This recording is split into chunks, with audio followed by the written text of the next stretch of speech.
Subscribe कीजिए हमारे channel Shahid रजा Ashrafi official को और बेल आइकन को प्रेस कीजिए जिससे आपको नए नए वीडियो की नोटिफिकेशन मिलती रहे।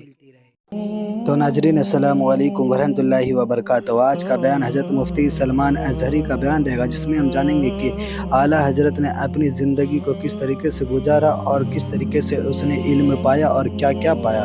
तो पूरा बयान ज़रूर सुनिए और इस पर अमल भी करें। तो चलिए बयान शुरू करते हैं। अज़ीज़ान गिरामी वक़ार, आज पूरी दुनिया एक ऐसे आशिक़ सादिक़ की लिखे हुए कलाम से महज़ूज़ हो रही है जिसको हम इमाम अहले सुन्नत मुजद्दिद दीन व मिल्लत इमाम अहमद रज़ा ख़ान नव्वरल्लाहु मरक़दहू के नाम से याद करते हैं। अल्लाह ताला का ये बर्रे सग़ीर के मुसलमानों पर बड़ा एहसान है, बहुत बड़ा एहसान है। नबी करीम सल्लल्लाहु ताला अलैहि वसल्लम की ये ख़ास इनायात हैं। मैं ये समझता हूँ मेरे अजीज़ों कि उस वक्त में उन्होंने बेड़ा उठाया आला हज़रत इमाम अहमद रज़ा ख़ान हैं, जिस वक्त उम्मत की नैया भंवर के शिकार हो चुकी थी। एक ऐसे तूफ़ान में हम घिरे हुए थे जहाँ अक़ीदा बचाना मुश्किल था। उस वक्त हमारे अक़ीदों की हिफाजत किया अपने कलम से, अपनी ज़ुबान से, अपने अफराद से। 100 साल गुज़रने के बाद आज तक अल्हम्दुलिल्लाह वो ईमान की गर्मी हर सुन्नी में मौजूद नज़र आती है। हिंदुस्तान क्या, पाकिस्तान क्या, बांग्लादेश और आसपास के उर्दू ज़ुबान बोलने वाले तकरीबन मुसलमानों में एक अक़ीदे की पुख्तगी पैदा करने का काम किया। बल्कि अपने तो अपने जो अपने मकतब फ़िक्र से कोई ताल्लुक़ ही नहीं रखते, उन लोगों का भी ये कहना है कि अगर इस ज़माने में किसी के अंदर वैसा इश्क देखना चाहते हो जैसा सहाबा रसूलुल्लाह से करते थे, तो ये उस जमात के लोग कहते हैं वैसा इश्क इस ज़माने में कहीं मिलता है तो वो बरेली के इमाम अहमद रज़ा ख़ान है, जिन्होंने अपना सब कुछ रसूलुल्लाह सल्लल्लाहु अलैहि वसल्लम की ज़िंदगी के लिए, उनके कदमों के लिए अपना वक्फ़ किया था। अपने दिल का है उन्हीं से आराम, कहते हैं अपने दिल का है उन्हीं से आराम, सौंपे हैं अपने सारे उन्हीं को काम। लौ लगी है कि उस दर के ग़ुलाम, चाह रहे दर्द रज़ा करते हैं। आप बहुत सारे कमालात वालों को देखे होंगे। कल ही मैं पढ़ रहा था, मिर्ज़ा गालिब भी एक बड़े शायर गुज़रे हैं, डॉक्टर इकबाल भी बड़े शायर गुज़रे हैं, दाग दहलवी एक बड़े शायर गुज़रे हैं। शायरों की एक बड़ी जमात है, लेकिन मिर्ज़ा गालिब की बहुत सारी चीज़ें मशहूर हैं। 75% मिर्ज़ा गालिब के लिखे हुए कलाम अपने ज़माने के बड़े नवाबों के लिए या उस ज़माने के बड़े गवर्नर जो लोग थे उनकी शान में लिखे हुए कसीदे 75% हो जाते हैं। अक्सर हिस्सा कलामात उनके कलामों का वो उस ज़माने के बड़े लोगों की तहनीयत में है। इसलिए कि ज़माना था, आज भी है, शायर लोग दूल्हा बैठा हो तो सहरा उसकी शान में पढ़ते हैं, कोई सेठ साहब हो तो उसकी शान में शेर पढ़ेंगे। क्यों? कुछ नजराने मिलते हैं। जिसकी शान में शेर और शायरी करी जाएगी वो निकाल कर गड्डियाँ उसके ऊपर फेंकता है। तो शायर का मिजाज है, ये बरसों से यही चलता आ रहा है। तो उस ज़माने में भी शोरा ने यही अपनाया, आज भी चल रहा है। लेकिन शेर व शायरी के मैदान में कि इनकलाब बर्पा करने वाली ज़ात इमाम अहमद रज़ा ख़ान की है। कलम उठाया और कहा मेरा ये कलम किसी और की तारीफ़ में नहीं होगा, मैं गदा हूँ अपने करीम का। करो मद है अहले दुवल रज़ा, पड़े इस बला में मेरी बला, मैं गदा हूँ अपने करीम का, मेरा दीन पा रहे ना नहीं। जहाँ जहाँ आपके कसीदे आप देखें तो एक इश्क झलकता हुआ नज़र आएगा, कमाल की मोहब्बत नज़र आएगी।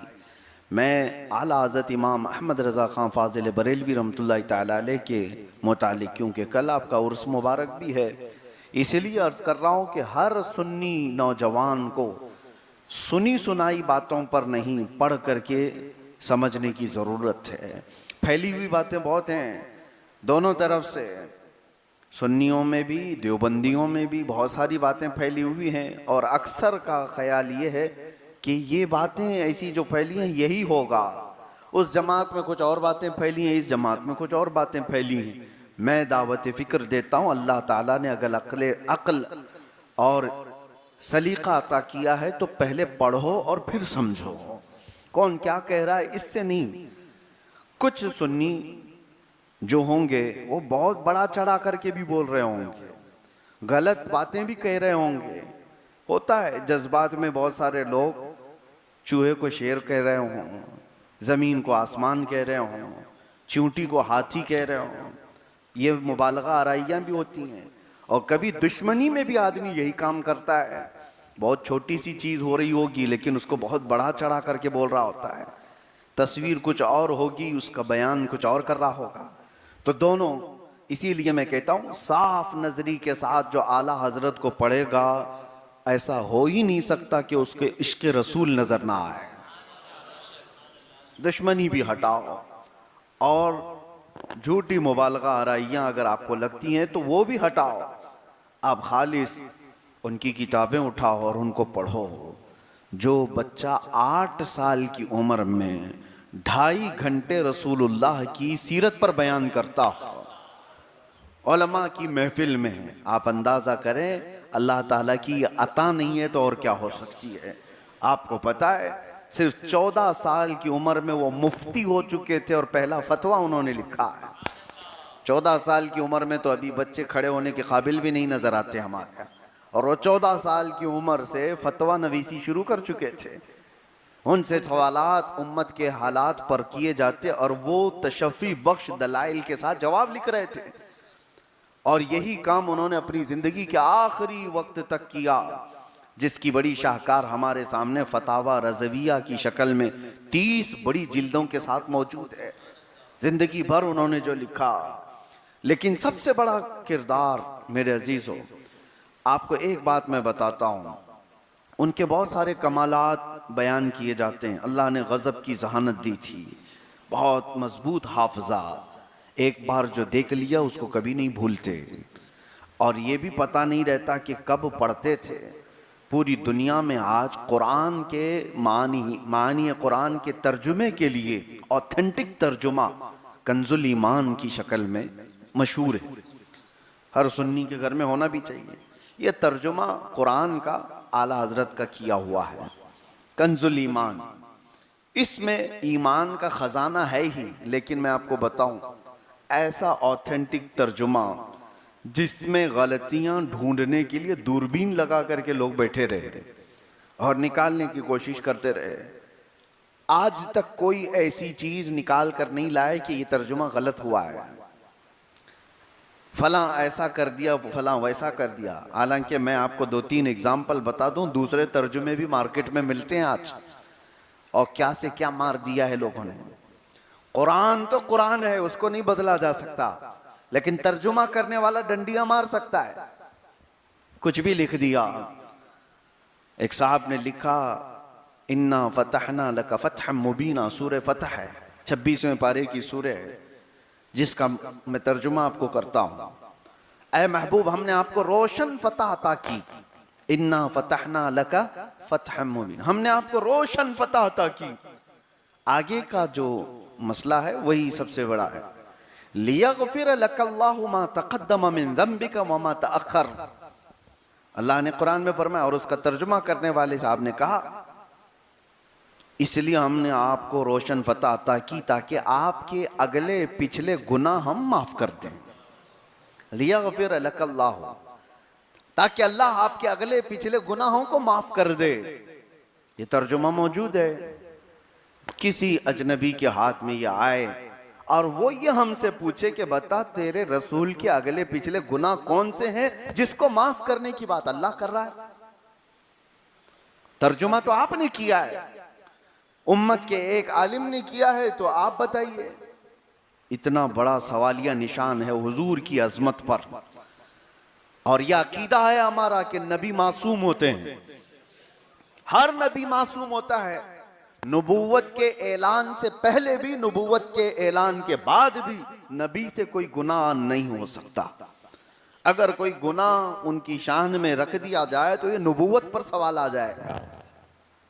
तो नबी मासूम है, लेकिन कुरान में ये जो कहा जा रहा है इसका तर्जुमा इन्होंने कर दिया कि तुम्हारे अगले पिछले गुनाहों को अल्लाह माफ कर दिया। इसीलिए मेरे अजीजों, तर्जुमा करने के लिए कुरान का सिर्फ इल्म नहीं, इश्क भी चाहिए।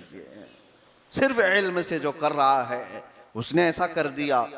और इमाम अहमद रजा फाजिल बरेलवी ने जब इसका तर्जुमा किया तो कहते हैं, ए महबूब, हमने आपको रोशन फतह अता की ताकि आपके जरिए से आपके अगलों और पिछलों के गुनाहों को माफ कर दिया जाए। आपके नहीं, आपके अगलों और पिछलों के गुनाह माफ कर दिए जाएं।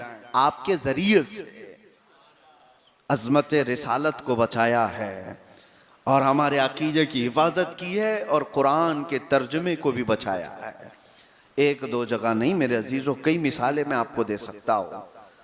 कुरान में सूरह वद्दुहा मशहूर है, वद्दुहा वल्लैलि इज़ा सजा मा वद्दअका रब्बुका वमा क़ला वलल आखिरतु खैरुल लक मिनल ऊला वलसौफ युअतीका रब्बुका फतरदा अलम यजिदका यतीमन फआवा। इसके बाद आयत आती है, ववजदका ज़ाल्लन फहदा। ज़ाल्लन, ज़ाल एक लफ्ज़ है कुरान में और इसको कहते हैं भटके हुए आदमी को। गैरिल मग़दूबि अलैहिम वलद्दाल्लीन आप करते हैं ना, जो रास्ता भटके हुए हैं उनके रास्ते पर हमको मत चलाइए, हम दुआ करते हैं। तो दाल जो लफ्ज है, रास्ता भटका हुआ, गुमराह शख्स को दाल कहा जाता है। और यहां रसूलुल्लाह सल्लल्लाहु अलैहि वसल्लम को मुखातब करके अल्लाह फरमा रहा है, ववजदका दाल्लन फहदा। इसका तर्जुमा एक मौलाना साहब ने यूं कर दिया, क्या रसूल, हमने आपको रास्ते से भटका हुआ पाया तो आपको हिदायत दी। आपको रास्ते से भटका हुआ पाया तो हमने हिदायत दे दी। फहदा, तर्जुमा तो उन्होंने कर दिया, लफ्ज का तर्जुमा लफ्ज के साथ कर दिया जाता है।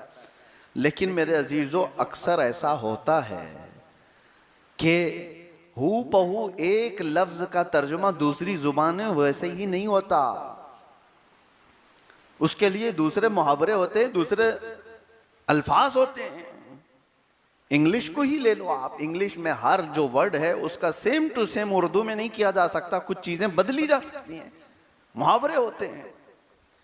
लेकिन इसका ख्याल नहीं किया जिन्होंने तर्जुमा किया, कर तो दिया, ए रसूल, हमने आपको रास्ते से भटका हुआ पाया तो आपको हिदायत दे दी। लेकिन दाल का एक ही माना नहीं आता कुरान के, अरबी जुबान का खासा है। एक वर्ड होता है 70 माने हैं, किसी के 100 माने हैं, किसी के 500 माने हैं। एक वर्ड के अलग अलग माने हैं। अरबी की जुबान की वसात है ये। तो उन्होंने तो तर्जुमा किया, लेकिन एक तर्जुमा और भी आपको बताता हूं। एक होता है रास्ता भटका हुआ, लेकिन एक होता है अपने आप में गुम हुआ। कैसे? किसी की मोहब्बत ऐसे गालिब आ गई, किसी की मोहब्बत ऐसी गालिब आ गई। आप अपने घर से निकले थे कि मुझे मिलना है अपने मुर्शिद को, और मोहब्बत इतनी गालिब थी मुर्शिद की कि वो रास्ता देख ही नहीं रहा है, चले जा रहा है, चले जा रहा है। तो आप अपने घर से निकले थे कि मुझे मिलना है अपने मुर्शिद को, और मोहब्बत इतनी गालिब थी मुर्शिद की कि वो रास्ता देख ही नहीं रहा है, चले जा रहा है, चले जा रहा है। तो उसको गुमराह नहीं कहते, वो किसी की मोहब्बत में गुम है अपने आप में। वो रास्ते का भटका हुआ नहीं है, वो किसी की मोहब्बत में अपने आप में गुम है। गुम होना अपने आप में अलग है, गुमराह होना अलग है। अब आला हज़रत फाजिल बरेलवी ने जब इस आयत का तर्जुमा किया तो यूं कहा, ऐ महबूब, हमने आपको अपनी मोहब्बत में खुद रफ्ता पाया तो अपनी तरफ रास्ता दिखा दिया। ये है गुमराह आपने कह दिया, और एक तरफ एक आशिक सादिक कह रहा है, नहीं ऐ रसूल, हमने आपको हमारी मोहब्बत में खुद रफ्ता पाया तो अपनी तरफ रास्ता दिखा दिया। तर्जुमा करने के लिए भी इश्क के उस मंजिल पर पहुंचना जरूरी है जहां मकाम नबूवत का अदब मलहूज रहे। मेरे अजीजों, इमाम अहले सुन्नत फाजिल बरेलवी के इस तर्जुमे के बारे में जो मैं कह रहा हूं, जहानत पर मुझे बात करनी थी, इसलिए कि ये जो तर्जुमा है जो पूरी दुनिया के सुन्नी मुसलमानों का ईमान का खजाना, कंजुल ईमान का मतलब ही होता है ईमान का खजाना, हर मस्जिद में मौजूद है, हर घर में मौजूद है, लेकिन इसको लिखा कब, कितनी मेहनत लगी। इनके शागिर्द रशीद मौलाना अमजद अली सदरुल शरिया रहमतुल्लाह ताला अलैह फरमाते हैं, हम फतवा लिखते थे, आला हजरत के शागिर्द हैं। एक बार मैंने जिक्र किया आला हजरत से कि हुजूर कुरान के तर्जुमे की भी बहुत सख्त ज़रूरत है, आप तर्जुमा भी फरमा दें। आला हजरत ने फरमाया, मौलाना वक्त नहीं रह गया, बहुत कम रह गया है। फतवा नवीसी, किताबों की तस्नीफ व तालीफ, बहुत सारी चीज़ों में वक्त निकल जाता है, वक्त बहुत कम रह गया। फिर भी कहा आपकी ये ख्वाहिश है तो इसका एहतराम किया जाएगा। एक काम करें, रोज़ाना दोपहर के खाने के बाद जो सुन्नत है कैलुला करना, सोना, थोड़ी देर सोना हुजूर की सुन्नत है, आला हज़रत करते थे। दोपहर के वक्त जो कैलुला का वक्त है मेरा, बस वही खाली रह गया है। एक काम करें, आप कलम कापी लेकर के रोज़ाना कैलुला के वक्त आ जाएं, उतने वक्त में मैं ये कुरान का तर्जुमा आपको कराता रहूँगा। सदरुल शरिया फरमाते हैं, जिस वक्त आला हजरत के वो थोड़ी देर आराम करने का वक्त होता था, आपने वो वक्त भी ख़त्म किया और उस वक्त में ये कुरान का तर्जुमा रोज़ाना लिखाते रहे। और थोड़े ही दिन गुजरे थे कि कंजुल ईमान की शक्ल में हमारे पास तर्जुमा आ गया था। वो कुरान का तर्जुमा करने के लिए कितनी किताबें, कितनी तफसीरें लेकर बैठना होगा, लेकिन वो अपने कैलुला के वक्त कुरान का तर्जुमा कराते रहे और अल्लाह ने उनके कलम को गलतियों से भी महफूज कर दिया। अज़ीज़ान गिरामी वक़ार, ये सब बातें जो मैं कह रहा हूँ, उनका कमाल, उनका इल्म, उनका तक़वा, उनकी तारत, उनकी जहानत, ये सब चीज़ें ये कसबी नहीं होती, कमाई हुई नहीं होती। ऐसे ऐसे आपको मैं बताऊं जहानत के उनके किस्से। एक साहब मौलाना आए, काकोरवी साहब, उन्होंने हुजूर सल्लल्लाहु अलैहि वसल्लम की शान में एक मेराज का कसीदा लिखा था और उसमें काशी, गंगा जल सबके जिक्र मौजूद थे। तशबीह देने के लिए शायर कहता है कि उन्होंने कुछ अशार लिखे और आला हज़रत के पास आए और कहा, मैंने कुछ अशार मेराज के वाक़े पर लिखे हैं हुजूर की शान में। तो आला हज़रत ने पहला ही शेर पढ़ा, उसके बाद रखा, कहा कि ठीक है बैठे आप, असर की अजान हो गई। कहा नमाज पढ़ने के लिए जाते हैं। असर की सुन्नत पढ़ी और असर की सुन्नत और फ़र्ज़ के बीच में कितना वक्त मिलता है, उसमें आला हज़रत ने मेराज का कसीदा लिखना शुरू किया। फ़र्ज़ नमाज हो गई और उसके बाद आए, असर के बाद बैठे, कहा कहाँ है काकोरवी साहब। उनको बुलाया गया कि आइए, तो वो अपना कसीदा लेकर आए थे। आपने कहा आप रखिए और मेरा सुनिए। आला हज़रत ने अपना लिखा हुआ सुनाना शुरू किया। वो सरवरे किश्वरे रिसालत जो अर्श पर जलवागर हुए थे, नए निराले तरब के सामा अरब के मेहमान के लिए थे। हुजूर खुर्शीद क्या चमकते, चिराग मुँह अपना देखते थे। ज़ियाएँ कुछ अर्श पर आईं कि सारी कंदीलें झिलमिलाईं। हुजूर खुर्शीद क्या चमकते, चिराग मुँह अपना देखते थे। और कहते हैं मेराज का पूरा वाक़या एक शेर में समेट कर रख दिया। वही है अव्वल, वही है आखिर, वही है ज़ाहिर, वही है बातिन। उसी के जलवे उसी से मिलने, उसी से उसकी तरफ गए थे। उसी के जलवे उसी से मिलने, उसी से उसकी तरफ गए थे।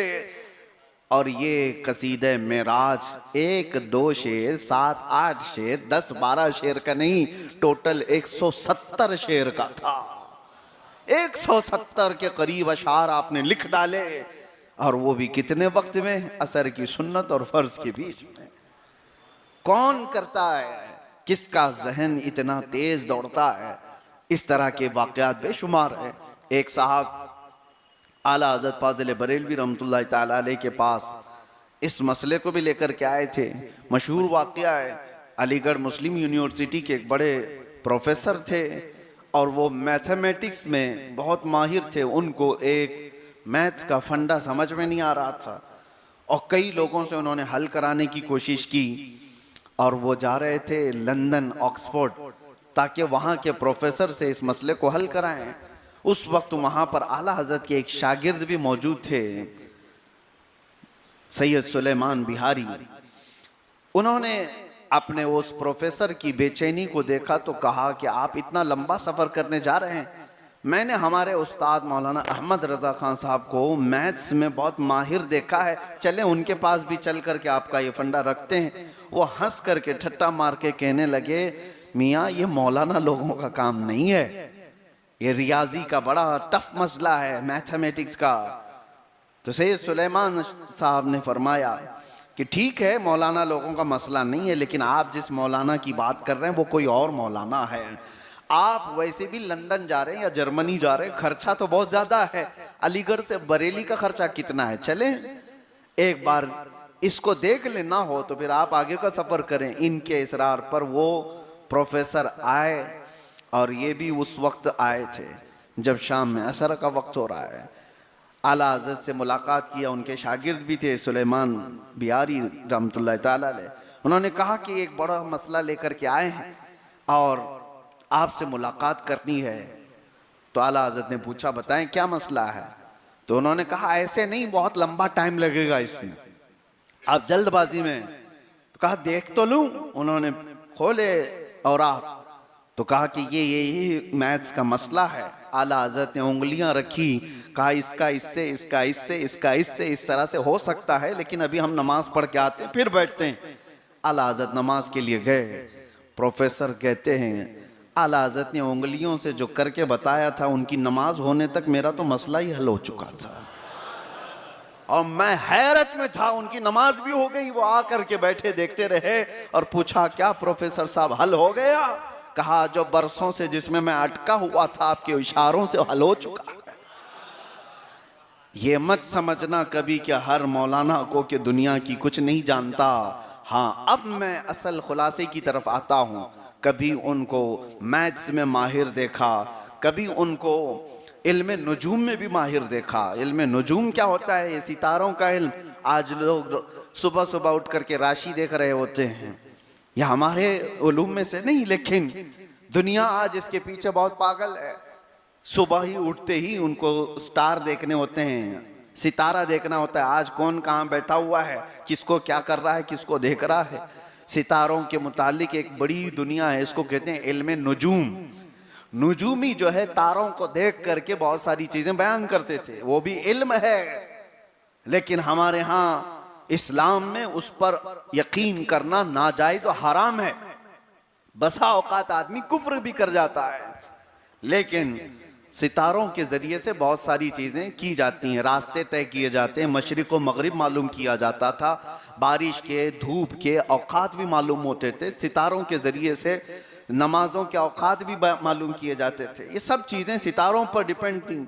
एक मौलाना साहब, मौलाना फारूक गालिबन उनका नाम है, वो इल्म नुजूम में बड़े माहिर थे। आला हज़रत के पास आए और उन्होंने कहा कि मैं इल्म नुजूम में कुछ महारत रखता हूँ।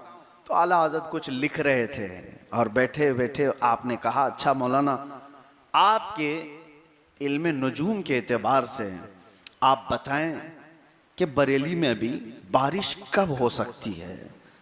तो उन्होंने निकाला, जायचे बनाए, इस तारे का उस तारे में, उस तारे का इस तारे में, सब जो राशि होती है, जिसको आज हिंदी में अगर अलग कहा जाता है, शनि है, मंगल है, पता नहीं क्या क्या चीज़ें हैं, उसके अरबी में भी बहुत सारे नाम हैं, तकरीबन सब जुबानों में ये मिलते हैं। मौलाना साहब ने जायचा निकाल करके कहा, अभी मेरे इस जायचे का जो नतीजा निकला, रिजल्ट निकला, उस एतबार से अगले हफ्ते बल्कि 2 हफ्तों तक बारिश का कोई नामो निशान है ही नहीं, बारिश नहीं आएगी, क्योंकि सितारों का इल्म यही बता रहा है। आला हज़रत मुस्कुराए और उसके बाद कहा, यह आपका इल्म है। एक सवाल मैं आपसे करता हूं, घड़ी में अभी कितने बजे हैं? तो उन्होंने कहा कि 9 बज रहे हैं। कहा कि 11 बजने के लिए 11 बजने के लिए कितने घंटे बाकी हैं? आप भी बता सकते हैं ना, 9 बज रहे हो और 11 बजने में कितने घंटे बाकी हैं? 2 घंटे। मौलाना ने कहा 2 घंटे बाकी हैं। आला हजरत ने कहा 2 घंटे बाकी हैं पक्का? कहा हाँ बिल्कुल, 2 घंटे के बाद ही 11 बजेंगे। आला हजरत उठे और दीवार से घड़ी को उतारा और उसकी सुइयां घुमा करके उसको 11 पे पहुंचा दिया और कहा ये देखिए, आप कह रहे थे 2 घंटे बाकी हैं, ये तो 11 अभी बज गए, 11 अभी बज गए। वो हंसने लगे। मौलाना कहा कि ये तो एक लतीफा है, आपने घुमाया तो 11 बजे।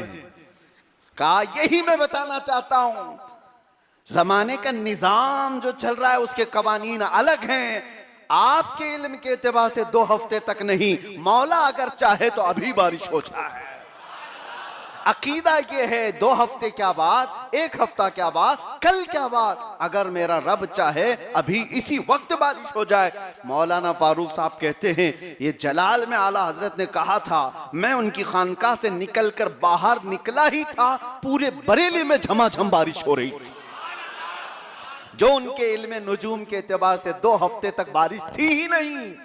मेरे अजीजों, इल्म नुजूम अपनी जगह पर, अल्लाह की जात पर तवक्कुल और यकीन अपनी जगह पर। उलूम चाहे जो भी कहते हो, ये गजब की जहानत थी। ऐसे बहुत सारी चीजें हैं। ये जुमा के मुख्तसर वक्त में उस बड़े मुजद्दिद की जिंदगी को घेरना आसान काम नहीं है। चाहे घंटों लग जाएं, रातों लग जाएं सीरत इमाम अहमद रजा पर। मेरे अजीजों, ये सब कमालात जो मुझे बताने थे, एक ही उसका नुक्ता है, जहानत मिली है, तकवा मिला है, तहारत के इमाम बने हैं, कलम की ताकत मिली है, जुबान में अल्लाह ने असर दिया है। ये सारी चीजें एक वजह से है। वजह क्या थी कि इमाम अहमद रजा फाजिल बरेलवी का अकीदा, उनका मसलक, उनका अमल, उनकी चाल चलन, सब कुछ इस शेर में थी। उन्हें जाना, उन्हें माना, न रखा गैर से काम, लिल्लाहिल हम्द मैं दुनिया से मुसलमान गया। एक जात की तरफ ऐसा लौ लगाया हुआ था कि जो कुछ भी मिल रहा था वो बारगाह रसूल से डायरेक्ट आ रहा था। उस रोशनी का असर था। जो उस रसूल पाक से कमाल की मोहब्बत करता है, उसके जहन में वैसी चमक भी पैदा कर दी जाती है। इश्क रसूल जिसके सीने में आता है उसका जहानत भी बढ़ा दी जाती है, उसके कामों में असर भी बढ़ा दिया जाता है। आला हजरत का कमाल उनके बाप दादाओं से, उनके ख़ानदान से या उनके हासिल किए हुए इल्म की वजह से नहीं। मैंने तो अभी जो बताया, बड़े बड़े टफ मसले मैथमेटिक्स से वो हल कर देते थे। आपसे पूछा गया इतना सब आपने सीखा कहाँ से?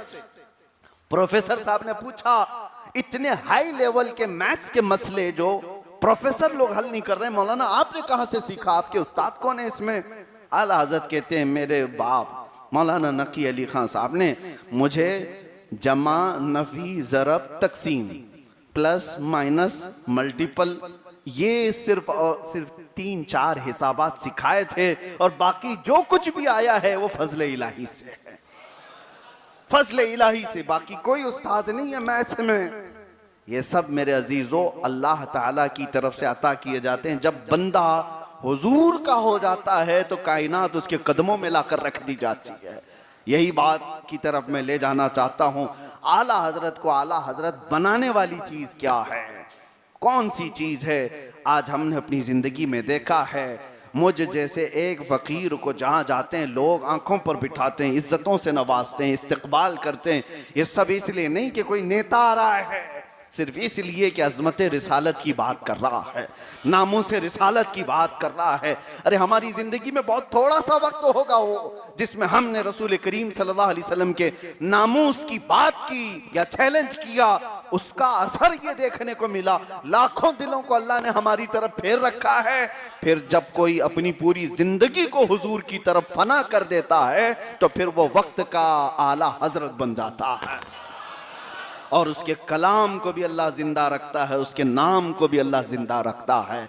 जब लोग मेरे आका सल्लल्लाहु अलैहि वसल्लम की जात पर कीचड़ उछाल रहे थे और उस वक्त ये बातें किताबों में लिखी जा रही थी कि रसूलुल्लाह को पीठ पीछे का इल्म नहीं, रसूलुल्लाह को दीवार पीछे का इल्म नहीं, हुजूर के मुतालिक ये किताबों में आज भी छपी हुई बातें हैं। ये कहा जा रहा था उम्मती कभी अमल करते करते नबी के बराबर हो सकता है, नबी एक बड़े भाई के बराबर हैं।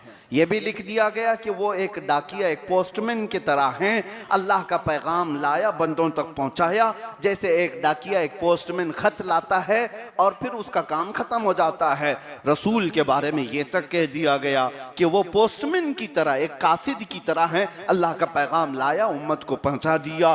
किसी ने कहा मरकर मिट्टी में मिल गए माज़अल्लाह, जैसे सारे लोग मिल जाते हैं। कई ऐसे ख्यालात, कई ऐसे यानी वाहियात किताबों में बकी जा रही थी। उस वक्त मेरे अजीजों ईमान तजल्जुल का शिकार था। सादा लोह मुसलमान उन मौलवियों की बातें माने जो अंग्रेजों की तनख्वाहें ले करके ये लिख रहे थे। उस वक्त आला हज़रत के कलम ने हमारे अकीदे को संभाला और कहा ना वो मत कहो जो ये कह रहे हैं, ये कहो सरवर कहूँ कि मालिक व मौला कहूँ तुझे, बाग़े खलील का गुले ज़ैबा कहूँ तुझे, हैरान हूँ मेरे शाह मैं क्या क्या कहूँ तुझे, लेकिन रज़ा ने ख़त्म सुखन इस पे कर दिया, खालिक का बंदा खल्क का आका कहूँ तुझे। रसूलुल्लाह के लिए अकीदा सिखाया, तुम ऐसे ना कहो जैसे वो कहते हैं, बल्कि अपने रसूल के लिए यूं कहो या रसूल अल्लाह करूं तेरे नाम पे जाऊं, कि अपने रसूल के लिए यूं कहो या रसूल अल्लाह करूं तेरे नाम पे जाऊं फिदा, न बस एक जान दो जहां फिदा, दो जहां से भी नहीं जी भरा, करूं क्या करोड़ों जहां नहीं। हुजूर के लिए जीना सीखो, जब कभी कोई दूसरों की तारीफ कर रहा हो। तो नाज़रीन वीडियो अगर अच्छी लगी तो जरूर वीडियो को लाइक करें, हमारे चैनल पर अगर नए हैं तो जरूर सब्सक्राइब करें और अल्लाह से दुआ करें कि अल्लाह हमें नेक अमल करने की तौफीक अता फरमाए। तो नाज़रीन चलिए मिलते हैं अगली वीडियो में, तब तक के लिए अस्सलामु अलैकुम वरहमतुल्लाहि वबरकातुहू। वीडियो अच्छी लगे तो हमारे वीडियो को लाइक करें और हमारे चैनल को सब्सक्राइब करें। शुक्रिया।